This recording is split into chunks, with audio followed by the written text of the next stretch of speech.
Okay. Divorced single moms dating. It ain't looking too good for you. You fucked. Honestly, no, I mean, jokes aside, it's a tough market out there. We talk about this all the time. We're so fortunate that we're not single, because I would hate to be single in this Yeah. dating market these days. But I feel the market is tough no matter what. Regardless of if you're single or if you regardless of if you're divorced, have kids or not. Who knows? Maybe you never know what happens in life. I could become a single dad. I think it comes down to the value that you can bring and provide and be a good person, and the right people will gravitate towards you regardless if you're divorced, regardless if you have kids. Imagine going to a doctor, you see a physician, and there's a problem, and you lie to them. And then all of a sudden, it's like maybe something small that's happening, but you're uncomfortable. You don't want to deal with the facing the music, so you lie. How would you feel if you go to your physician and you're honest with your physician, everything that's going on, and he knows something's wrong with you, and he lies to you? He's like, no, hey, you're fine. Don't worry about it. You're like, oh, okay, I guess I don't have anything to worry. Fucking 6 months down the road, you're losing your fucking hair. You're feeling weak. You start throwing up all over the place. And he goes, yo, I didn't want to tell you, but you have cancer. You knew this whole time, bro. Yeah.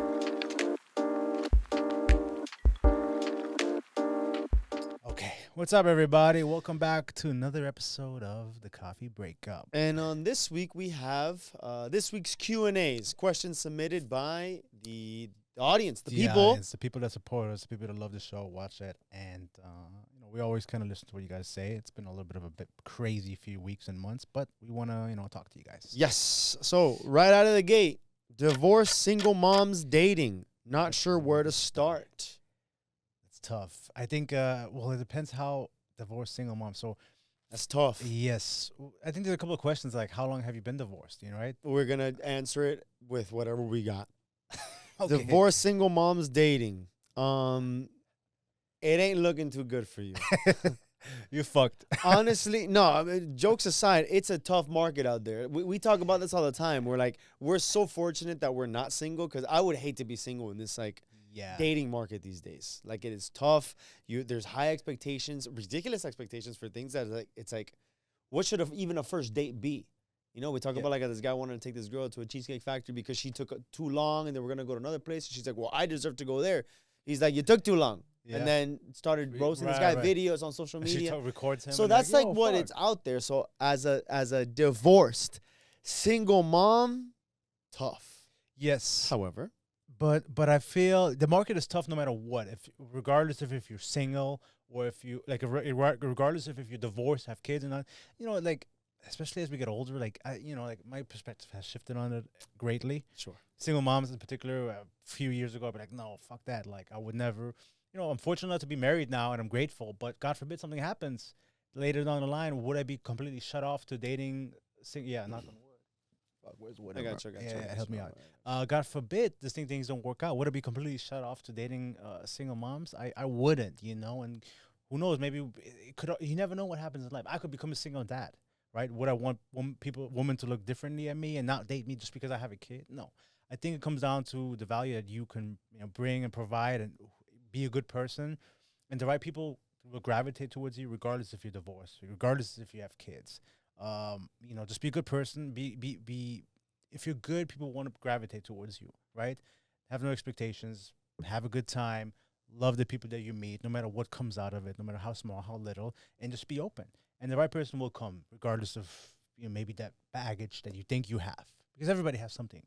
So I think that was perfect. That was beautifully said. Because at the end of the day, as long as you do what you got to do, focus on yourself, focus on your children, and just be a good overall human being, you're going to attract good human beings. Yes. And then it's, at that point, who wants to be with you? The good thing is that you only have to worry about one person. You only have to worry about impressing one, and that's the only one that you need. So if anything, don't worry about having a flock of people being like, oh, I have all these options. It will be tough. It's going to be difficult. You have a child and you're divorced. A lot of men are probably going to be like, hey, I don't want that. But there's other men who are like, I don't mind. Yes. Or I'm in that situation. Right. I get it. I'm empathetic, and I understand that I have to be a little bit open to that. Yeah. And at the point, you just have to be comfortable with that. You can't be like, well, I deserve this. You don't. Right. Just understand that life works differently than what we want it to work. And if you're gonna attract a smaller pool of people, then just focus on that being your bread and butter. For sure. And I also the right there's somebody out there for everybody. You know, and yeah, the dating pool sucks, but also open up that dating pool. You know, open up your options and be willing to date people that maybe normally you wouldn't have dated. Maybe 5 years ago, I didn't want to date this person. Well, things have changed, right? Things so be open to maybe being wooed by someone who maybe thought that years ago you didn't think you'd even want to be entertained, right? So which is even a slippery slope because now they're gonna be like, oh, now you want me? Now that you're divorced and single, you want to give me a shot? Hey, but you should have given it a shot and you didn't. So that's just how life works. At the end of the day, like Marvin said, you just open up maybe the kind of the filter a little bit because you never know what you're gonna find. Right. You never know. Maybe you hit it off with someone that you never would have thought. And it's kind of the same thing with you. They're probably thinking, I would never date a divorced single mom, but maybe they do with you and they're like, man, I've been judging it for the wrong reasons just because of the stigma, but I care about the person. And then you learn a little bit differently. You never know. Never know. You're, heart open. Keep your head up. Head up, heart open. There's another one. Bad first impressions of meeting your family member's significant other. Bad first impressions of meeting your family. Ooh. Your family's members. So like your partner's family, right? Significant other. Bad first impression of meeting your family members' significant others. Oh, okay. So it's like your family's members? Yeah, so it's like I'm meeting your significant other and I'm getting a bad first impression of that person. Oh, of my significant other. Correct. Of like the family, right? So let's say, for instance, like your sister brings someone, starts dating someone, brings them around, I think, right? Bad first impressions of meeting your family member's significant others. Your sister brings someone and you're like, I don't really like this guy. What about it? Yeah. Let me see what I'm gonna say. So let's say my sister's significant other. I meet them for the first time. And you're like, fuck this guy. Yeah, something's not like. I get a bad first impression. He gave me a bad first impression. Right. I really know him. Okay, so funny enough, yes, I'm gonna give a little bit of my own, experience, perspective, kind of, because I've met, it was one of my sisters, her significant other that I've met, and at first I was kind of like skeptical. Gentleman is a little bit older than my sister, my younger sister. He's a little bit older. I'm not gonna say how much older, but it's older. And I was like, I don't know. I don't really know. Do you know the gap? Can we know the gap? Approximately. More than 10 years? Yes. Okay. More than 15 years. More than 15? Yes. Okay. Exactly. And you're 30. I'm 31. 32 now. So you're 31. Sister, so just so we can understand where we're at. Okay, yes. fair. So then, first time I met him, it took me a while to meet him, and I'd always tell my mom would always rave about him. I'm like, I don't really know, just based off of his situation. So met him for the first time, amazing guy, very nice. But the first impression was like, he's a little, he's older. Like, why? What is this? Oh, guy? You didn't give him a chance. Yes. What is this guy doing with my younger? Yeah. Okay. I'm like, that's my younger sister. Like, what is this guy who kind of could be almost her dad doing? He has adult children, right? What is he doing with my sister, my younger sister? So kind of off, I didn't really didn't know how to feel about it. But soon did I realize, I was like, man, this guy is amazing. He's kind. He's very, very good with my sister. And I've grown quite fond of him. The way he takes on my sister, the way he treats her, the way he loves her unconditionally. Great guy. But at first, I was kind of turned off by the idea of them together. So somewhat of a little bit of a So what changed? What allowed you to? Well, because at one point you have to just be like, well, I can't stop her from dating him. She's an adult. But where in your head were you like, okay, whatever, like things started to change? Knowing that she's happy, right? So she's dated other guys where I'm like knuckleheads, and now seeing her, how she changed, how she became much of a better person, really made me realize, man, this is like a good guy. Despite thinking maybe, well, there's a stereotypical, age gap, significance, kind of. What does he want with her? Yeah, what's going on? Exactly, like that kind of protective, kind of big brother thing. Sure. But I'm like, you know what? She's happy. He's happy. Like, who am I to say, you know what? You guys shouldn't be together. So at first I was judgmental. At first I was skeptical. But giving it a chance, seeing how happy she was, seeing how much happy of a person she became, instantly made me like, you know what? I made a mistake by misjudging this guy. So just to kind of give that person humbling experience. Humbling experience, being open. That's kind of what life is all about. Like you have certain perspectives and ideas of people and perceptions of situations, and sometimes it's important to step out of that. So to that person who submitted that question, I would urge them to maybe give this person another chance. Maybe sit down again. Maybe be open. Don't be too shut off because we're very quick to kind of see somebody, make that first impression, see how they are, and be like, fuck, I don't want to deal with this person. Sometimes it pays off to kind of give somebody a second chance. Beautiful. Well said. Well said. Thank you. Next one. Okay. Men and female relationships. I'm sorry. Men and female friendships while in a relationship. Possible to be platonic? I think we talked about that plenty of times ago. So, anonymous audience viewer, thank you for the question. We've gone over this plenty of times because I guess it's a really big topic. People are concerned and they're unsure. Yeah. I think it's possible. The only thing is that your significant other also needs to be friends with this person. That's how I see it. interesting. So Yes. if you have a best friend, your partner has to be. I'll give you an example, and I'll even use names. Fanny's one of my best friends, and she's a girl. Yeah. And at first, I can see how Christina was like, oh, whatever, but we've hung out. Like, I've invited her over. In fact, Fanny's going to plan our wedding. You know what I mean? So it's like we've done things together. We've hung out together. We've talked together. So it's gotten to the point that it's almost like, okay, like, I see what the dynamics is in your friendship. Yeah. Where now it's like, oh, okay, like, it's not really, oh, I got to be concerned or anything like that.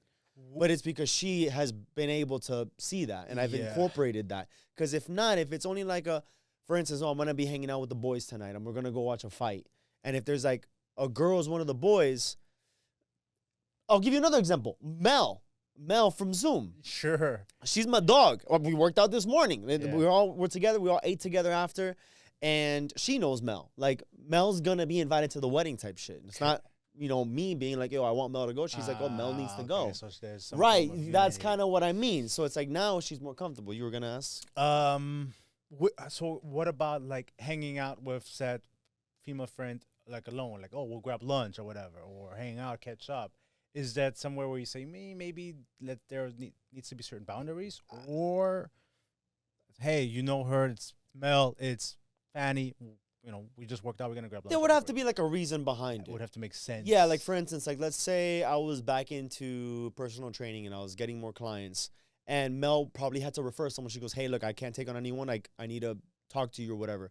And then I'll probably be like, yo, Mel, like after Zoom real quick, like let's chat, like let's hang out really quick.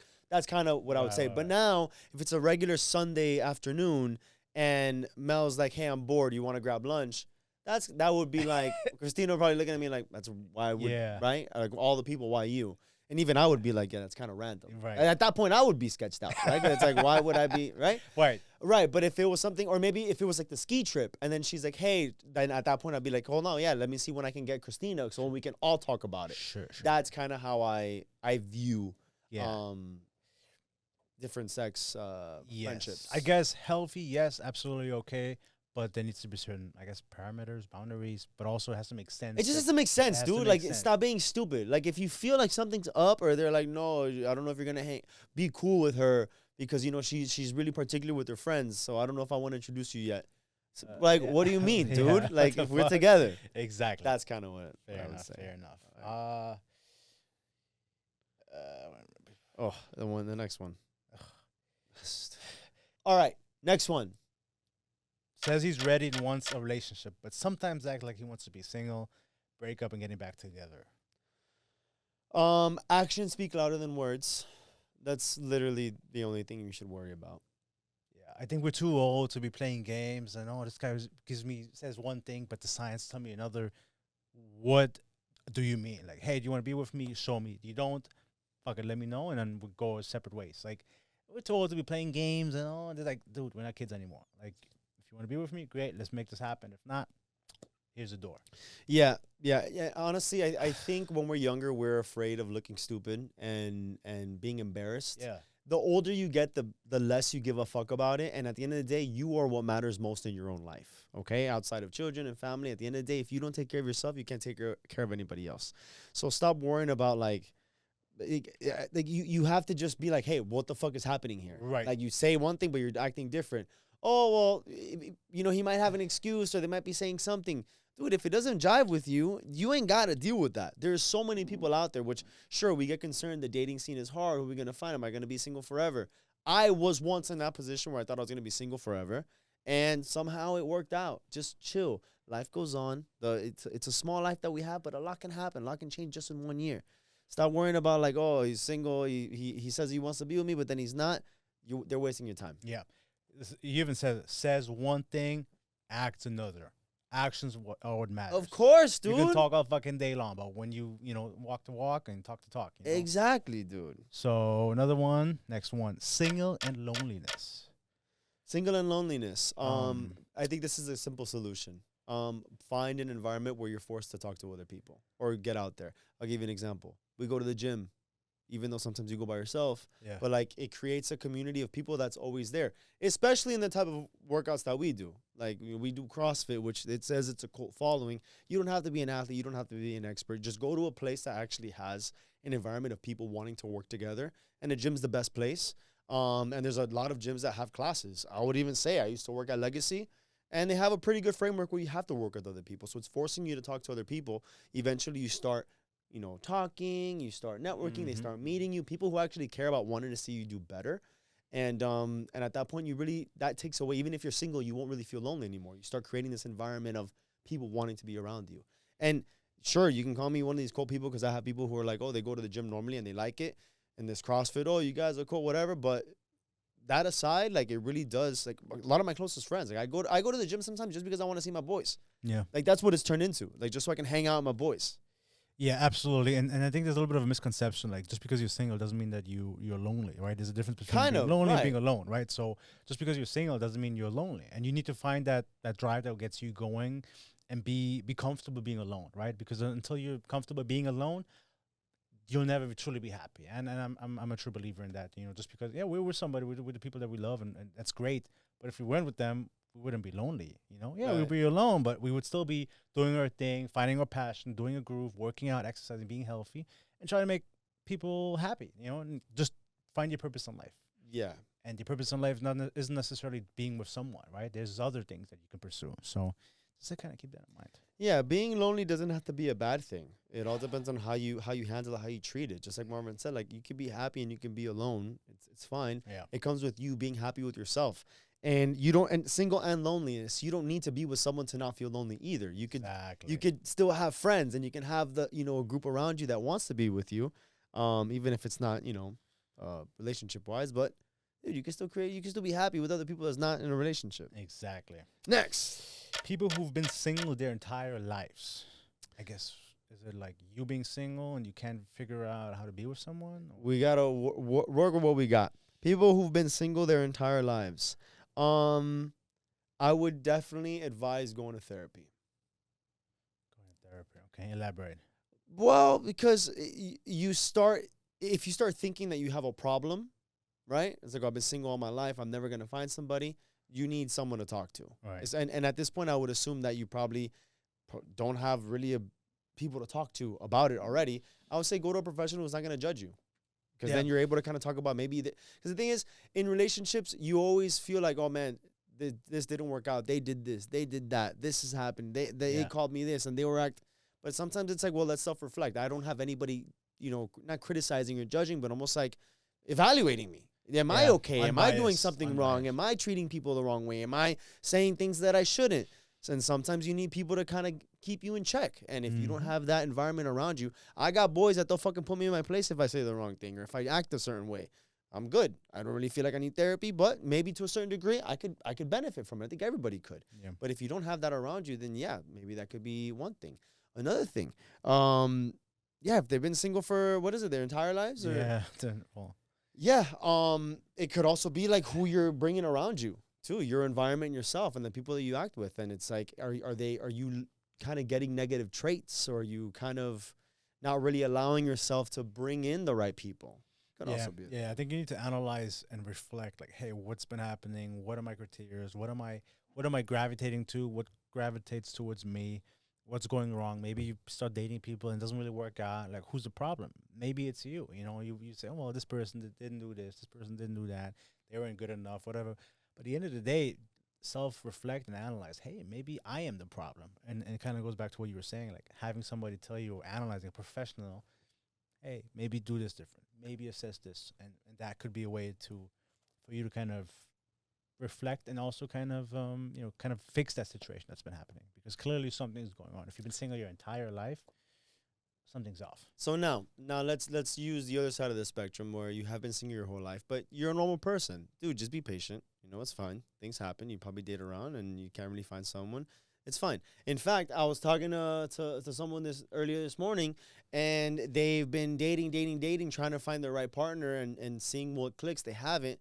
And we were like about to give up on this person. We're like, it looks like you're gonna be single for the rest of your life.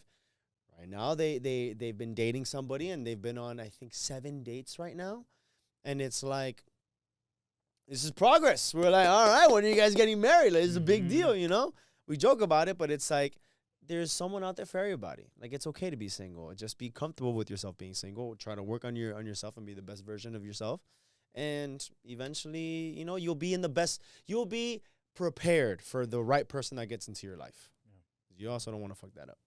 Love that. Next one. Next, how ghosting is becoming normal in general in general too, not just romantic. No human decency. Yes. I thought I think you have a story about that, or is that I would, but before I get into that story, I honestly think this has been the biggest downfall in human society. There's a lot of benefit, and there's been a lot of advancements in human history because of this that we've been able to accomplish, but it's also made it so easy to ghost and to, you know, to find people. Like, we talk about dating. Back in the day, you had to actually go out, meet people. That's true, yeah. Fucking call on the phone, pick them up in the car, knock on the door. Now it's like, yo, I'm outside. Yeah. You know what I mean? Even that, like, no, get the fuck out, knock on the door. Yeah. You know, oh, hey, I'm here to pick you up. Let's go. For sure. So it's just been so easy. Like, if you don't like something, you just stop replying. There's a sense of like disconnect where people are like, well, I don't have to respond to this person. I don't owe them a reason as to why I no longer would like to speak. If I don't like them, I don't like them. I'm not gonna reply. I'll say you're fucking done. And I'm like, yeah, it's fucked up, because at some point someone's gonna do that to you, and you wouldn't want that either. Right. And you're gonna be like, fuck, what did I do? Maybe it's something wrong, but it could be entirely be that they have no interest. It has nothing to do with you and everything to do with them. Very possible. But until you actually tell this person, how the fuck are they gonna know? Right. You know, so yeah, it's easy to say, you know, like on the phone you text in, I don't respond, fuck it. But if I saw you in person, would I do the same thing to you? Or probably not, you know? So I agree, yeah. I have a little bit of a short story. Yeah, I know somebody. They've been dating this person for they've actually been trying to date this person multiple times in their lives. Very similar to Christina and I. I don't want to say very similar. I had a crush on her in kindergarten. Nothing really happened. Right. But then in college we tried, didn't work out. We still had a little thing. Like, we felt like there was chemistry, but obviously, you know, nothing really happened. And then we recently, you know, we dated and everything was fine. So it took a couple of tries to get it right.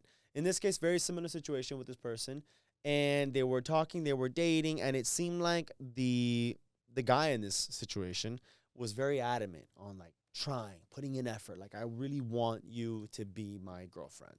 Mm-hmm. And so they did it. They started dating, and they became official, girlfriend, boyfriend, whatever.